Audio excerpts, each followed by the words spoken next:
Domestic water reserve tank sizing o yung nakasanayan nating tawagin cistern or ground tank. So paano nga ba magsa-size ng mga domestic water reserve tank? Una, ang gagamitin nating reference para sa pagsa-size ay yung data mula sa BOCA o yung Building Officials and Code Administrations. Okay? So which is ito yon. Papakita ko sa inyo. Ito yon. So kung mapapansin nyo rito, anotit lang tayo. Ito yung table number 1 ng BOCA.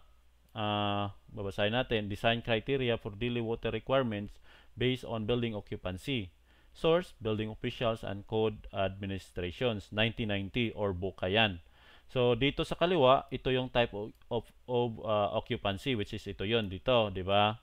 So dito naman sa kanan, ito yung mga nakalista dito pero yung ikalawang version ko is yung hindi yung na-cover yung mga figure dito.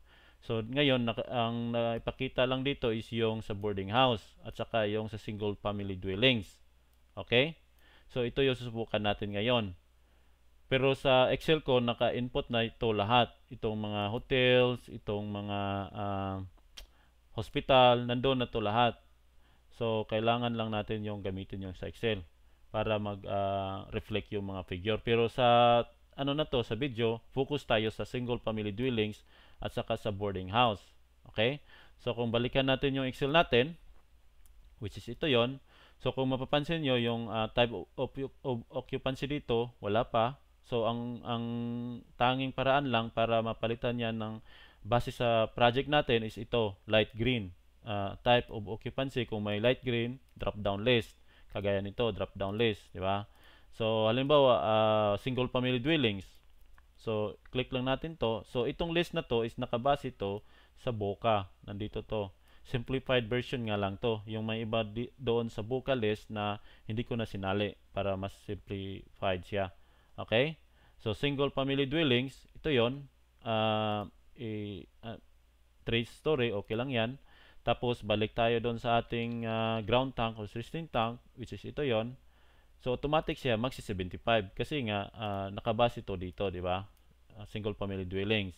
Kung ang project naman natin is boarding house, palitan lang natin to ng boarding house. Tapos balik tayo dito. Okay, 50 gallons per day per person yan. 'Di ba? So halimbawa, isa-size natin yung cistern tank sa boarding house. So ilang tao ba yan sa boarding house ang estimated na titira sa boarding house o magre-rent? So ipalagay natin nasa 50 ka tao. So ito yung magiging daily consumption niya, 2,500 gallons or 9.46 cubic meter.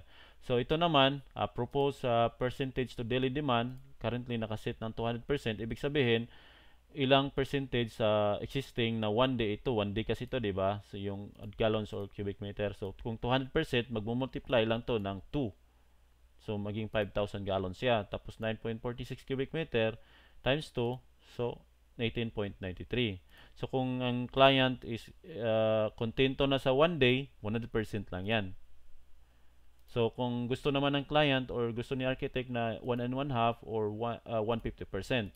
Okay? Ganun ka-flexible yung calculator natin. May option tayo kahit 3 days. Pwede yan. Kasi naman sa Pinas, di ba, wala tayong national at saka local code na nagre-require ng bawat building or bawat bahay dapat mayroong percentage na reserve. Halimbawa, gusto ng city ng Okbo or Obo na dapat yung bahay mo mayroong 2 days water reserve tank. Hindi ganon, walang ganon, di ba? So nasa owner 'yon basta may lang siya, may space para sa cistern tank na safe, di ba? So kung gusto ni owner ng 150% or 1 day and 12 hours na reserve, ito 'yon. So ganon kadali ang pag-estimate ng cistern tank. Okay?